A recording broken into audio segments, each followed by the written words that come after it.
you need to get your lab out so that you can follow along. This is lab 1. You have the formulas at the top of it. You need to make sure that you understand the formulas. So if you are not in the habit of watching the videos in the lesson and working the homework problems in the book, you need to do that. The first one that looks like a W is omega equals theta divided by time. Theta needs to be in radians, so that's what some of you missed. The next one is linear velocity. V equals S over T. S is the distance of the arc, so that's just the same formula you've always had. Velocity equals distance over time. The next one is linear velocity in terms of omega, so velocity equals radius times omega. And the last one is for the distance of the arc, so S equals R times theta, and again theta must be in radians. And I did put that in your directions. It says don't forget the angle measure should be in radians. Refer back to pages 452 through 453. Your work should be on another piece of paper, and that's just so that I can actually see it. So some of you do need to get a little neater. The first one says if the arc length of a circle is 10 yards, so you need to get into the habit also of just drawing your circle. And there's a center, there's the radius. It says that the arc length is 10 yards. The arc length is this distance here, so that's your 10 yards. It says the radius is 11 yards. Find the angle measure in radians. So your formula for arc length is either you could do it in terms of velocity or you could do it in terms of the arc length. We have everything that we need. We're trying to find, let's see, the angle measure. So here's your angle measure. If we just do a little bit of creative algebra, S is 10 yards, R is 11 yards. So we just need to get theta by itself. When you solve and you're solving for theta, the answer is already in radians. A radian is not pi.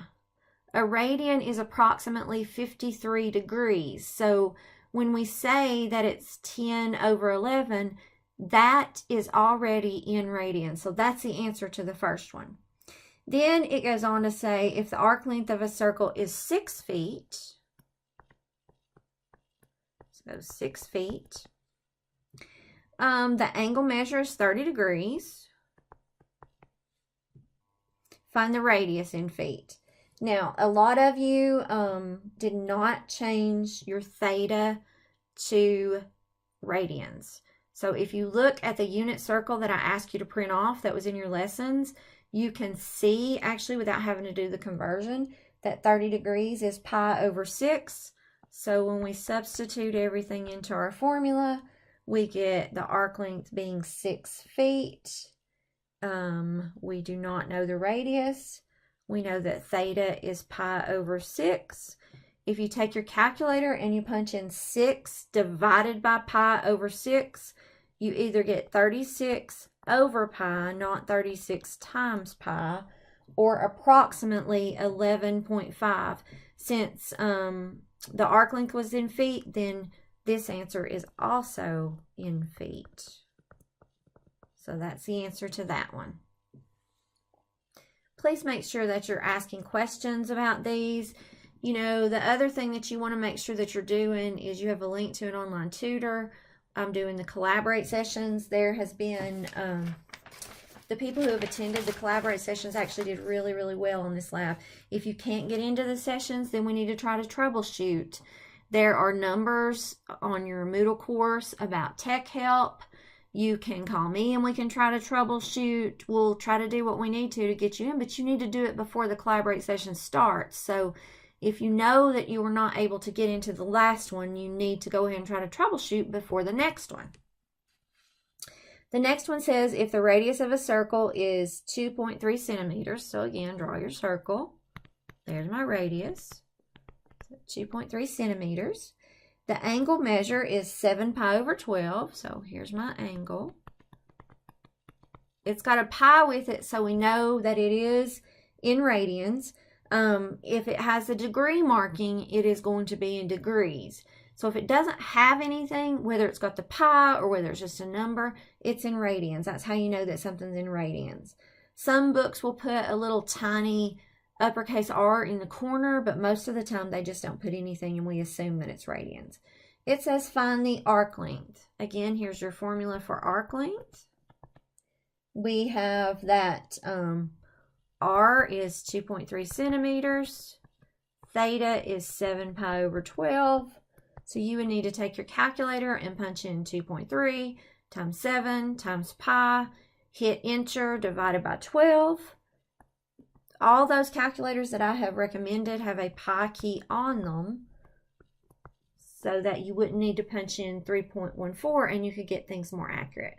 So there's the answer for that one. A lot of you got that one. So we'll do this next one and then we'll do the other in another video so that you don't have so much in one video. So here's the next one. Says if the arc length of a circle is 33 meters. So circle, arc length 33 meters. The angle measure is 6.4 radians. So that's radians. Again, you don't just stick a pi beside it for it to be radians. Find the radius of the circle. So formula. You already have the arc length. You don't have the radius. You have theta. So you just take your calculator. To get R by itself, you would divide both sides by 6.4. So R is approximately 5.2. The first measurement was in meters, so this one is in meters.